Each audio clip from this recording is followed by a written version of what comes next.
आदरणीय श्रोतागण, देखिए, ऋषियों ने उग्र तप करके, ब्रह्मचर्य का पालन करके और ईश्वर का साक्षात करके समाधि द्वारा और विद्या में उग्र तप करके उन्होंने प्राणी मात्र की भलाई के लिए जो सत्य विद्या है उसका प्रकाश किया। तो ऋषियों का हमारे ऊपर ऋण है और उस ऋण को उतारने का उपाय स्वयं ऋषियों ने बताया है कि जो सत्य विद्या है, ईश्वर की दी हुई जो विद्या है, वेद ज्ञान है, और जो ऋषियों ने जिसे प्राप्त की करके उसका प्रकाश किया, तो ऋषियों ने जो विद्या हमारे को दी, हम भी उसका अपने बुद्धि सामर्थ्य के अनुसार प्रकाश करते हैं। तो ऋषि ऋण को उतारने के मार्ग पर हम चल सकते हैं। तो उसी कड़ी में आज जो दुग्ध सेवन का पिछली वीडियो में हमने कुछ प्रकाश डाला था, तो उसी कड़ी में एक नवीन जानकारी आपके साथ साझा करेंगे जो बहुत ही उपयोगी और विशिष्ट जानकारी आपको लगेगी, ऐसा पूरा विश्वास है। तो देखिए, आयुर्वेद के ऋषि कहते हैं कि जो सुबह का दूध निकाला हुआ होता है, गाय का या भैंस आदि का जो भी सेवन करते हैं, वैसे तो गाय का ही उत्तम रहता है।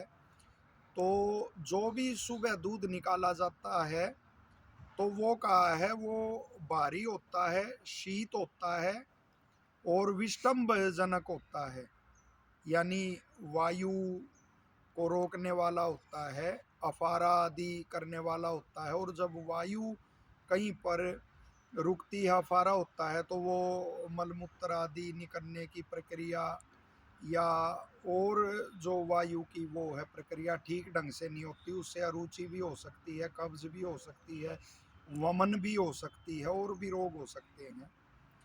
और इसी तरह ऋषियों ने बताया कि जो शाम का निकाला हुआ दूध होता है वह उत्तम गुण युक्त होता है, वह वात का अनुलोमक होता है, यानी वात कहीं रुकी भी हुई है, अफारा आदि है, तो उसको दूर करने वाला होता है। और जब वात कहीं अनुचित रूप से नहीं रुकती तो रोग नहीं होते।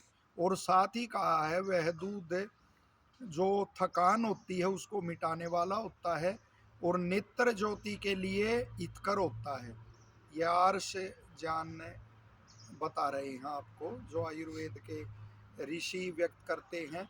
और शाम के दूध में ये गुण क्यों होते हैं, साथ ही ऋषि इस पर प्रकाश डालते हैं कि दिवाकरा भी तप्ताना व्यायामानिल सेवनाथ, के जो पशु होते हैं वो दिन में जब चरते हैं, घूमते हैं, तो भ्रमण रूपी जो व्यायाम होता है और वायु का वो सेवन करते हैं। और दिवाकरा भी तपताना, जब सूर्य की जो गर्मी उनको मिलती है तो उसके कारण ये दुग्ध में ये गुण आ जाते हैं। तो शाम का दूध विशेष गुणकारक होता है। और साथ में जो सुबह का दुग्ध वो भारी गुरुता उसमें क्यों बताई गई और शीतल गुण ज़्यादा क्यों होता है, क्योंकि गुरु और शीत जितने भी पदार्थ होंगे वायु को वो बढ़ाएंगे। और विष्टम्भजनक उसको क्यों माना गया, तो ऋषि कहते हैं क्योंकि रात्रि सोम प्रधान है, चंद्रमा प्रधान है, और वो घूमने फिरने का व्यायाम भी उस समय पशु नहीं करते, एक जगह बंधे रहते हैं, तो इसलिए उस दुग्ध में वो गुण है। लेकिन आज यदि आप देखोगे तो दुग्ध सेवन के जो वो लाभ मिलने चाहिए वो नहीं मिल रहे। क्यों नहीं मिल रहे, क्योंकि ना तो पशु सुबह कहाँ घूमने को निकलते हैं, क्योंकि गोचरान भूमि आदि वो रही नहीं। तो मनुष्य ने जो प्राणियों का, इन मूक प्राणियों का जो हक है वो छीन लिया है। तो मूक प्राणियों को उससे जो दुख हुआ, पीड़ा हुई, तो उसको हम ही भोगेंगे। तो दुग्ध में वो गुण नहीं मिल रहे।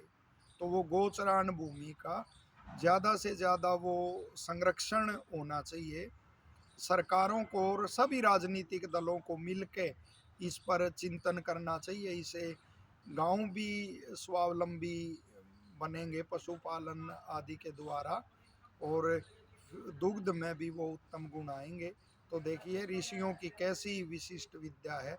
आशा है आपको पूरी उपयोगी जानकारी लगेगी और लोकहित के लिए इसे साझा अवश्य करेंगे। धन्यवाद।